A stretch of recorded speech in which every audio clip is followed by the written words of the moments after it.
Salut à tous, c'est Antoine Moreau. Si vous aimez les voitures, vous êtes au bon endroit.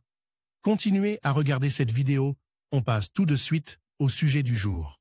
Après l'achat d'une voiture, chacun d'entre nous souhaite qu'elle serve le plus longtemps possible sans tomber en panne. Malheureusement, au cours de l'utilisation du véhicule, les pièces s'usent. Cela vaut également pour l'embrayage, le processus d'usure est lent, mais il se poursuit chaque fois que le moteur est démarré. Le moment viendra bientôt où il faudra remplacer l'embrayage. Comment savoir qu'il faut remplacer l'embrayage? Pour se rendre compte qu'il faudra bientôt remplacer l'embrayage, il faut connaître les symptômes de l'usure de l'embrayage. Vous devez connaître les symptômes d'usure de l'embrayage ou les signaux indiquant une défaillance de l'embrayage. Les problèmes d'embrayage n'indiquent pas toujours qu'il faut remplacer l'embrayage. Parfois, la cause peut être l'aération du système de commande hydraulique de l'embrayage, par exemple. L'embrayage est un élément tellement important de la voiture qu'il ne faut pas tarder à le diagnostiquer et à le réparer en cas de problème. En cas de problème d'embrayage, les signes d'usure ne sont pas évidents. Les défauts suivants doivent toutefois éveiller les soupçons.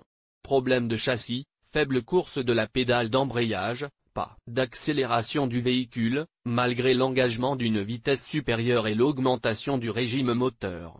Secousse soudaine du véhicule lors du démarrage.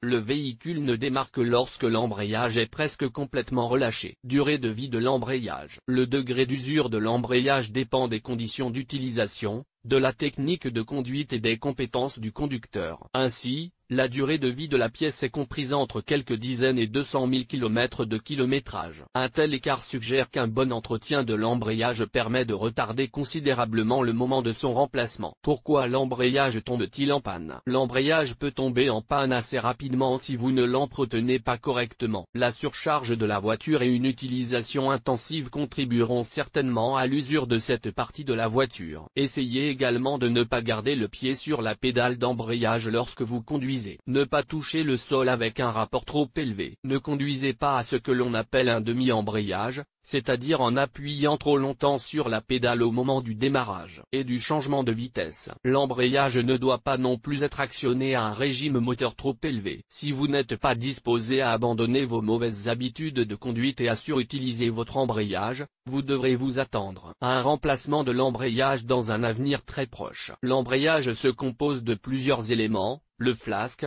le roulement et le plateau de pression. Il arrive qu'une seule pièce doive être remplacée, mais il est recommandé de remplacer l'ensemble en une seule fois. En effet, un autre composant de l'embrayage peut tomber en panne plus tard, ce qui nécessitera de consacrer du temps à une deuxième réparation. Le remplacement de chacune des pièces séparément n'est pas rentable non plus en raison des coûts de main-d'œuvre élevés. Un bon embrayage est la base de votre sécurité sur la route. Le respect de certaines règles de fonctionnement de l'embrayage vous aidera à prolonger la durée de vie de cette pièce. Si le remplacement de l'embrayage est nécessaire, la société Technofrance est prête à effectuer ce travail rapidement et qualitativement. Nous donnons une garantie sur le travail effectué ainsi que sur les pièces de rechange installées par nos soins. En moyenne, le remplacement de l'embrayage dure à partir de 4 heures, en fonction de la complexité du travail. Le prix du travail de remplacement est en moyenne de 5 500 roubles.